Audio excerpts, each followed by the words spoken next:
Bienvenue à tous. Silencieuse depuis le discours prononcé à l'occasion de la marche verte par le roi Mohamed VI, l'Algérie a donc finalement réagi ce week-end par la voix d'une source autorisée au site d'information algérien TSA. Alger estime que l'appel du roi Mohamed VI est un non-événement. Appel, je vous le rappelle, inattendu pour la réouverture des frontières et la normalisation des frontières. Alger a dit également et qualifie cette initiative de douteuse sur une forme suspecte par son contenu. On va décoder cette réaction algérienne et se poser la question, et maintenant, quelle suite pour le régime algérien? Quelle suite également pour les relations entre le Maroc et l'Algérie? Vos décodeurs ce matin, Saladin Damira, bonjour. Bonjour. Vous êtes acteur associatif et enseignant consultant. Mohamed Douyeb également avec nous ce matin, bonjour. Bonjour Landry, bonjour. Journaliste et expert en médias et contenu de marque, fondateur de l'agence Le Média. En deuxième partie de l'émission, on va parler de Massaktech, simple buzz ou début d'un vaste mouvement? Question que nous allons nous poser à partir de 9h45. Massaktech, c'est cette idée qui a fait beaucoup de bruit ce week-end, cette idée d'équiper des femmes de sifflets et de les encourager dans plusieurs villes à utiliser ces sifflets pour riposter contre des actes de harcèlement sexuel. Vos réactions, vos questions sur la page Facebook Les Décodeurs Atlantiques ou bien sur Twitter avec le hashtag LDA. C'est parti. L'Algérie rejette la main tendue du roi Mohamed VI. Surpris, pas surpris, messieurs? Mohamed Douyeb? Pas du tout surpris. Je pense que ceux qui s'attendaient à une réaction limite positive, en tout cas juste élégante, même pas positive, je dis juste élégante, parce que quand même quand un chef d'État lance des appels de ce genre, au moins la moindre des politesses diplomatiques, c'est au moins de prendre acte, comme on dit. Maintenant, cette réaction de ce haut, cette source... En tout cas, ça doit être un comité d'État qui est mandaté pour tenir ce genre de propos. C'est à travers un site internet, tout cela. Oui, et même ça, même dans la forme, autant l'appel du roi a été direct, a été affiché, ça veut dire c'est la plus haute autorité du pays qui prend acte, autant de l'autre partie, on a une réaction du régime, mais on ne sait pas qui, mais en tout cas, moi ça me surprend pas. Et ceux qui s'attendaient à une réaction plutôt positive, là se trompe lourdement. Saladin Damira. Du même avis que si Mohamed, d'ailleurs on l'avait dit la dernière fois quand on en parlait, que ce serait vraiment très ambitieux que s'attendre à une réaction positive de la part de l'Algérie.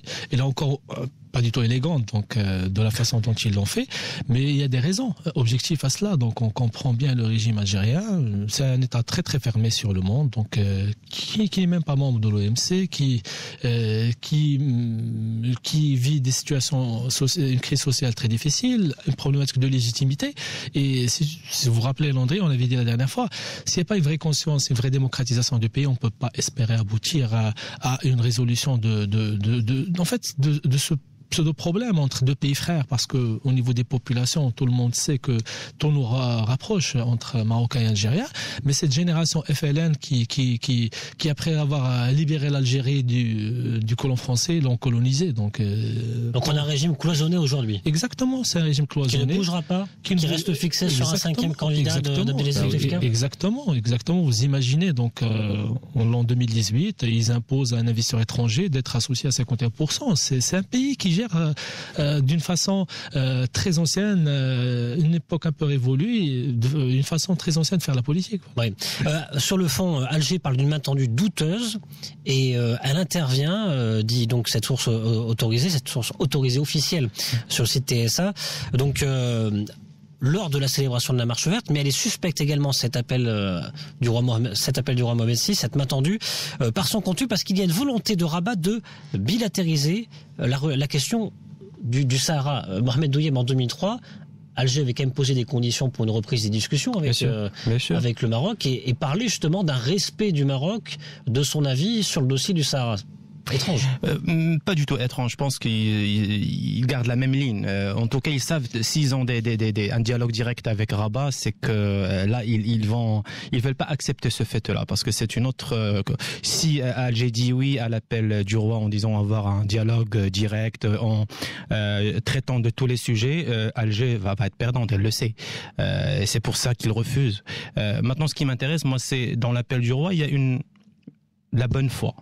Et je pense que là, sur l'échiquier international, on dit voilà, un pays, comme disait le Maroc qui encore une fois prouve sa bonne foi en disant voilà, on veut des relations directes. C'est que par rapport à la communauté internationale, je pense que c'est un geste qui prouve que le Maroc est toujours de bonne foi et que tous les sujets peuvent être débattus, notamment celui du Sahara. Oui, ça a parlé à l'oreille d'Antonio Guterres, le secrétaire général de l'ONU, y compris d'Emmanuel Macron, mais là, il y a un contexte, il y a une conjoncture pré-électorale, on parle des présidentielles en Algérie, donc le sujet du Maroc est toujours présent aussi. Donc surtout la population qui à chaque fois s'intéresse, pourquoi à chaque fois les relations avec le Maroc sont autant, les relations sont interrompues, il n'y a pas de... Alors économiquement, on sait tout le potentiel qu'on peut en tirer. Et je pense que le point à gagner, c'est de montrer que le Maroc est toujours ouvert et qu'il lance encore cette main tendue est très importante et très bien appréciée. Je parle de la communauté internationale maintenant. Alger, c'est une autre histoire. Saladin Abira, est-ce que Alger aurait vraiment été perdante si elle avait accepté cette main tendue? Est-ce que le régime algérien, le FLN, à travers le candidat président Abdelaziz Bouteflika, aurait été vraiment perdant d'accepter cette main tendue du roi Mohamed VI? En fait, il y a deux niveaux d'analyse. Il y a d'abord le contexte, juste après la résolution des Nations Unies, en perspective de la conférence de décembre, forcément, quelque part, s'ils acceptent, c'est comme ils acceptent de fait que c'est une partie prenante. Or, ils ont toujours refusé cela. Donc, il y a eu un travail diplomatique du Maroc pour pouvoir pousser à intégrer l'Algérie. Et donc, il fallait s'attendre à ce qu'ils n'acceptent pas, parce que sinon, ils vont confirmer qu'ils sont une vraie partie prenante. Alors que j'imagine qu'ils vont encore refuser cela. Ils vont essayer de user de tous les moyens pour pouvoir ne pas se positionner comme une partie prenante. Donc, il y a ce fait-là.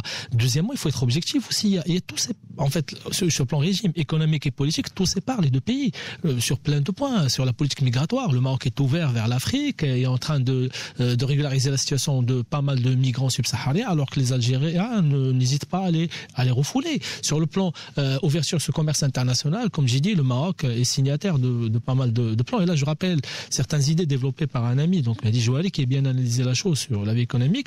Et finalement, fondamentalement, il y a plein de choses qui séparent les deux pays et donc qui ferait en sorte que une ouverture, même à court terme, forcément sur le plan économique serait défavorable à l'Algérie, parce qu'on sait aussi qu'aujourd'hui les touristes algériens ne se gênent pas à même prendre des billets d'avion, de venir dépenser et passer leurs vacances au Maroc.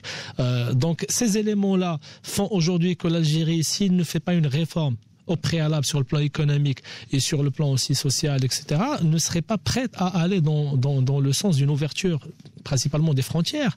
Après s'il y a installer un cadre de négociation à plus long terme ou à moyen terme pour être une chose positive. Mais je pense que le contexte actuel a fait que les Algériens ne pouvaient pas accepter. Donc ça serait reconnaître automatiquement leur implication directe, chose qu'ils ont toujours refusée. On rappelle donc les conditions d'Alger en 2003 à cette négociation avec le Maroc pour la normalisation des relations et l'ouverture des deux frontières, le respect du Maroc vis-à-vis de la position algérienne sur le dossier du Sahara, l'arrêt de la campagne de dénigrement, je cite le communiqué du ministère des Affaires étrangères de l'époque, de la presse marocaine sur l'Algérie, tout simplement, et puis la question de la drogue avec un arrêt de l'invasion, entre guillemets, de cette drogue marocaine sur l'Algérie.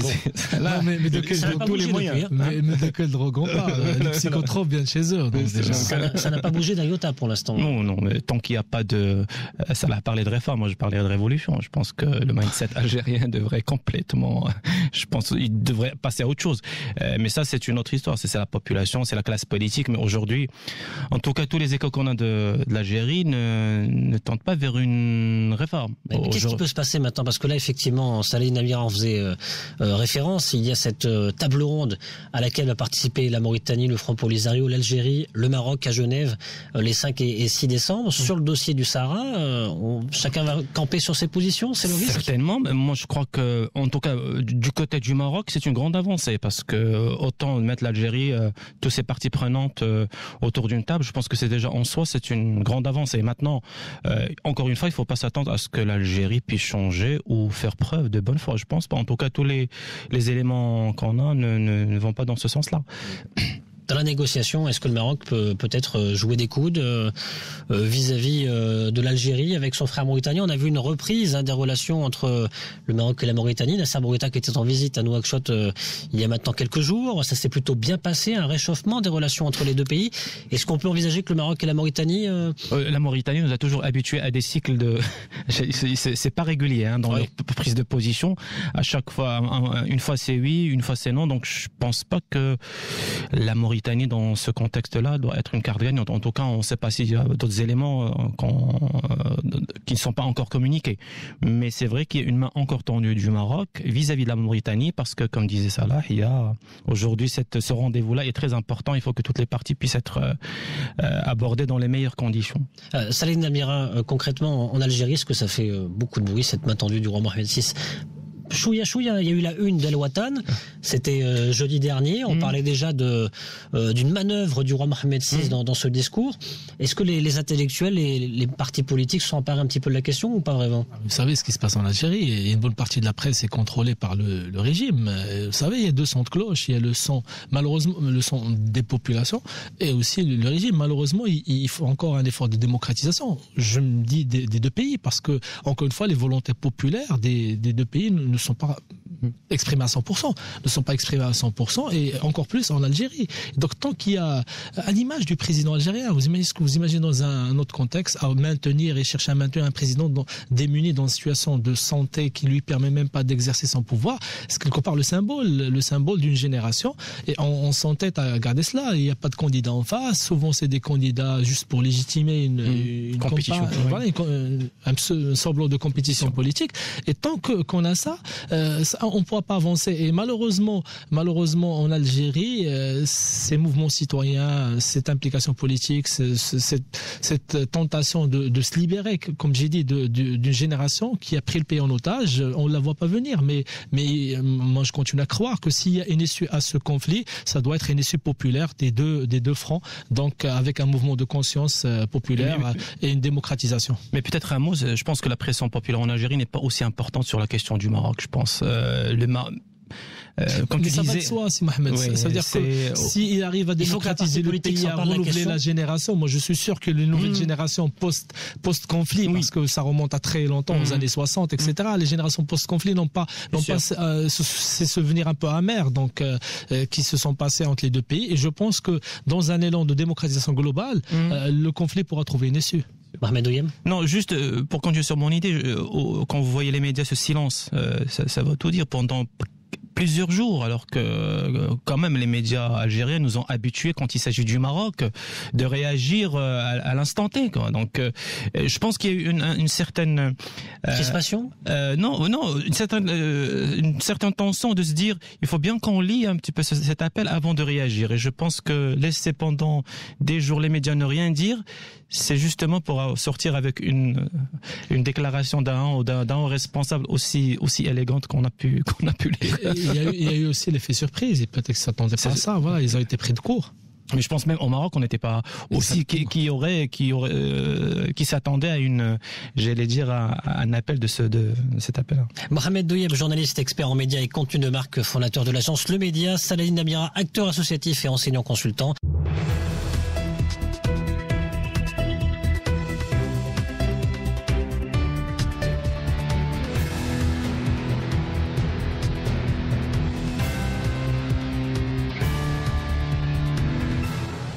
La suite des décodeurs atlantiques ce matin, toujours avec Mohamed Douyeb. Rebonjour. Bonjour. Journaliste expert en médias et contenu des marques, fondateur de l'agence Le Média. Salah Namira également avec nous ce matin. Rebonjour. Bonjour. Acteur associatif, enseignant, consultant et fondateur de la première école coopérative au Maroc. On continue de parler de l'Algérie qui a rejeté la main tendue du roi Mohamed VI ce week-end.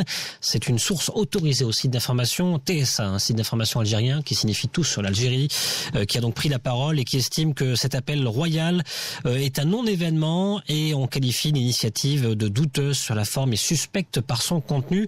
Quelle suite pour ce dossier entre les relations entre le Maroc et l'Algérie? Est-ce qu'on peut imaginer un nouvel appel du roi Mohamed VI dans les prochains mois? Est-ce qu'on peut imaginer un mécanisme de concertation entre partis politiques, entre sociétés civiles, pour tenter au moins d'entretenir une sorte de dialogue? Salah Namira.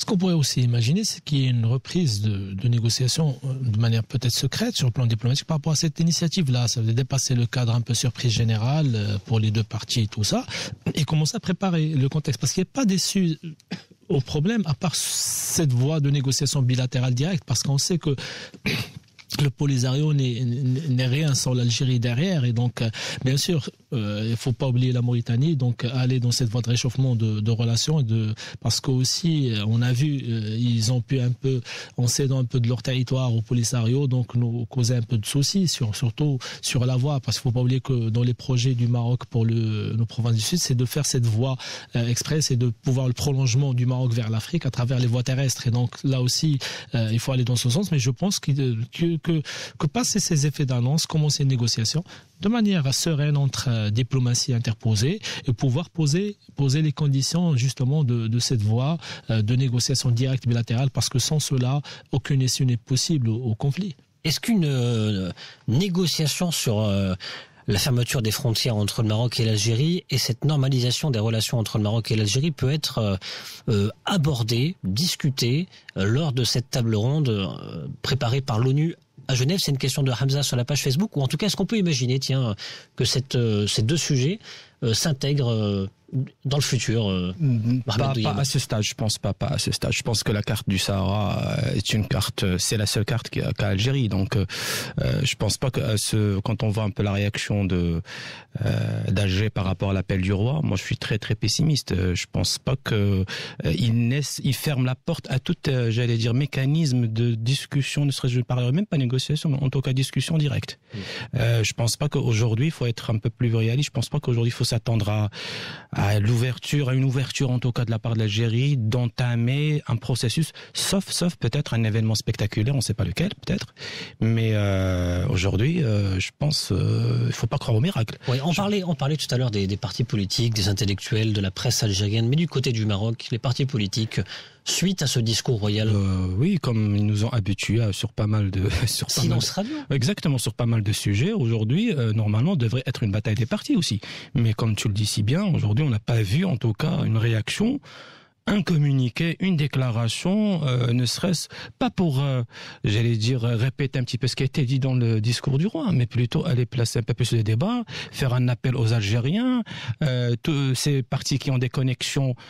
Tiens, la seule réaction qu'on a eue, c'est un ancien Premier ministre, c'est Célie Osfi, qui a fait une déclaration dans le sens d'eux. Oui. Mais en tout cas, pour ceux en tout cas ceux qui sont là et qui dirigent des partis, aucun n'a pris la peine de s'exprimer, en tout cas de lancer une initiative. Donc du coup, la diplomatie parlementaire, bonjour. Diplomatie parlementaire, bonjour. D'autant plus, moi je me rappelle de mémoire, on avait travaillé sur les programmes de tous les partis politiques, il n'y a pas de dimension maghrébine. Déjà, parce qu'il fallait déjà l'intégrer dans les programmes des partis. Je pense qu'aujourd'hui les partis marocains n'ont pas cette dimension-là. Or, c'est une voie ou un relais ou une possibilité de croissance pour l'économie marocaine, c'est d'aller dans ce sens d'intégration maghrébine.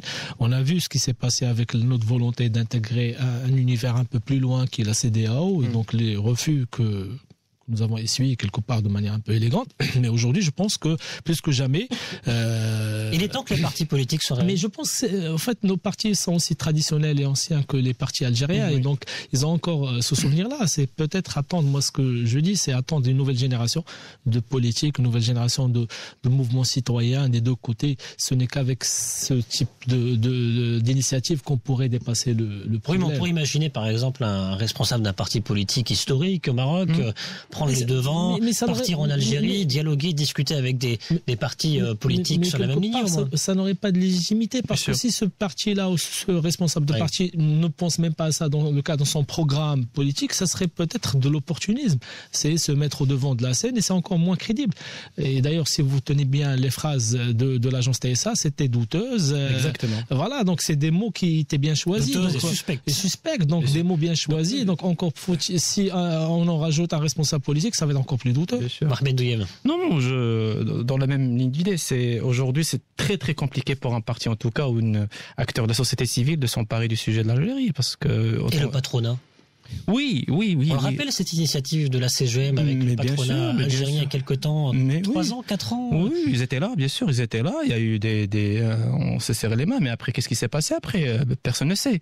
Sachant que concrètement, quand vous demandez à des patrons marocains, à certains patrons marocains, quand ils partent en Algérie, ils vous disent qu'il y a tellement d'opportunités, mais il y a un blocage. Aujourd'hui, il y a des marques marocaines qui s'exportent et qui sont numéro 1 de la consommation des Algériens. Il y a des patrons algériens qui veulent travailler avec des investisseurs marocains, mais l'écosystème fait qu'il y a tout blocus, surtout quand ça vient du Maroc. Donc après, moi je pense peut-être l'économie où viendra le salut peut-être, parce que je pense à un moment donné jusqu'où peut aller l'Algérie, parce qu'à un moment donné, il y a du cash, il y a un matelas, mais à un moment donné, est-ce que ça peut être aussi une carte en main et peut-être une clé pour mettre fin à ce pseudo-conflit qui dure depuis des années, quoi. Donc voilà. Bon, pas du tout optimiste, messieurs. Oui, à court terme, pas du tout optimiste. Pas du tout. Réaliste plutôt, je préfère. Allez, dans un instant, on va changer d'air. On va parler de cette initiative Massactech, simple buzz au début d'un vaste mouvement. Cette initiative, c'est celle de faire siffler des femmes, faire siffler les hommes par des femmes. Merci. Voilà, rectification pour lutter contre le harcèlement sexuel. Initiative qui a eu lieu ce week-end dans plusieurs villes du Maroc. Alors, simple buzz au début d'un vaste mouvement. On en parle juste après la séance coup de cœur.